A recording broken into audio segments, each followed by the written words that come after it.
Please stand for the Pledge of Allegiance.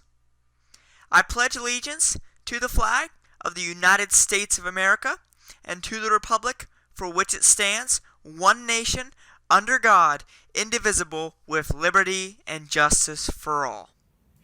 Good morning, Allegheny. I'm Sam Prascorn, and I will be your host for today. Today is Monday, September 21st, and it is a B-Day. Here are your announcements for today. Seniors, you were asked to join the Schoology course Seniors Class of 2021. The senior English teachers are providing the access code for the course. Seniors need to complete the senior initial survey form by September 30th and the interview/recommendation letter information ASAP. We will begin senior interviews in the order that we receive interview sheets. Also, underclassmen will be receiving their access codes to their class course from their English teachers beginning this week. Student lunches are available Monday through Friday from 12 to 1:30 in the main lobby. These lunches are free for students 18 and under, but please be aware that you must still complete the free and reduced meal applications that were mailed home from the Food and Nutrition Office. The carryover period from last year will end on October 19th. You can scan and email your forms to Ms. Guthrie or mail them to school at 900 Seton Drive. Attention students grades 10 through 12. The after-school credit recovery program will be offered once again to students. This will be fully online. Rotation 1 will run from October 5th through November 17th. Times are 3:30 to 5:30. The deadline for registration will be this Friday. Please contact your guidance counselor or go to acpsmd.org and register online. That's all the announcements we have today. Now let's send it over to David with sports.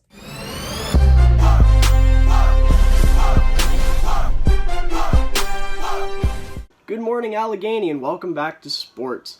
I'm your host, David Miller, and we're just going to go ahead and jump right into things today with some NFL news.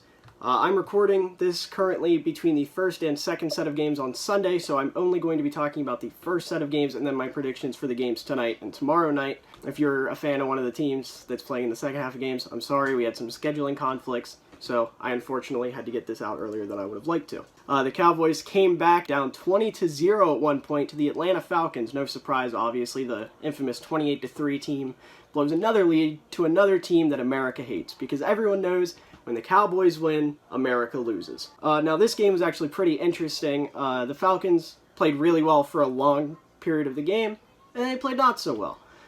Calvin Ridley for the Falcons had to step up this week because Julio Jones tweaked his hamstring, but he had 2 touchdowns, which, it's pretty good. Moving on to the 49ers and Jets, I'm probably going to say this every week, but the Jets still suck. The Broncos lost. Drew Lock, their quarterback, suffered a shoulder injury. Cortland Sutton, their number 1 wide receiver, suffered a knee injury. And their rookie wide receiver, Jerry Jeudy, also suffered some sort of injury, but he ended up coming back.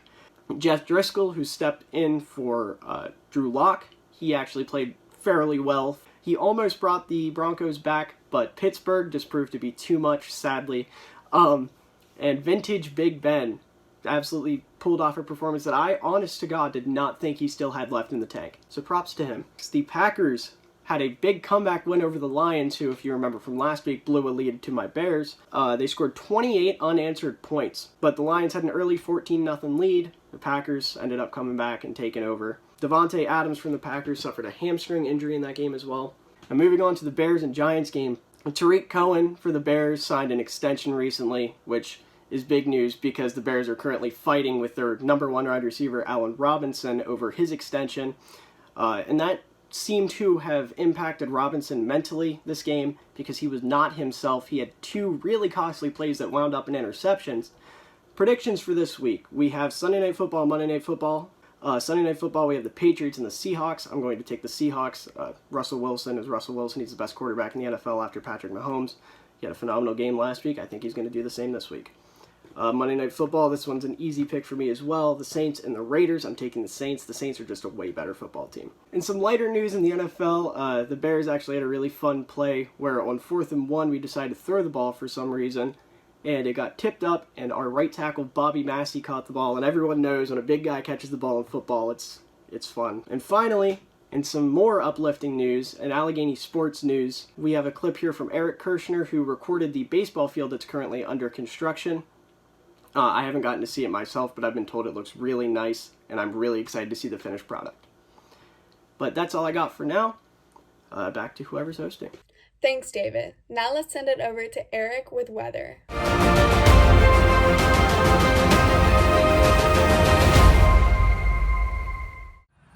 Hi, my name is Eric Kirscher, and here's your 4-day weather forecast for Cumberland, Maryland. Today, we're expected to be mostly sunny during the day and mostly clear tonight. Tomorrow, expecting the exact same thing. We're expected to be mostly sunny during the day tomorrow and mostly clear tomorrow night. Wednesday, still expecting the same type of weather, mostly sunny during the day Wednesday and mostly clear Wednesday night. And Thursday, expecting pretty much the same thing as well. Mostly sunny during the day on Thursday, and it is possible we see a little bit more clouds Thursday night, becoming partly cloudy, but that's still pretty good, and no chance of rain across the 4-day weather period, and that means no significant weather is expected across the 4-day period. So that's really all I got, everyone. Stay tuned.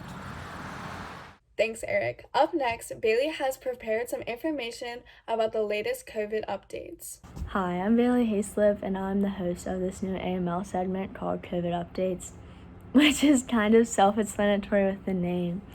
So right now, Allegheny County is following Governor Hogan's Phase 3 reopening plan, which means it's the reopening of theaters, which Daniel actually talked about more into detail last week, and it's also the reopening of churches and anything religious and outdoor venues. But with those reopening, you still have to follow guidelines, which is wearing your masks and staying 6 feet apart, and it's also 50% capacity. Allegheny County is actually the county in Maryland with the lowest number of COVID cases, which we only have 435 cases out of 119,000. Moving out of our county, Maryland as a whole was taken off of New York's high-risk list, which means if you were to live in New York and come stay in Maryland, you would not have to quarantine for the 14 days when you go back home. So that's all I have for today, but always remember to keep your mask, social distance, be cautious when you're around others. But again, that's it.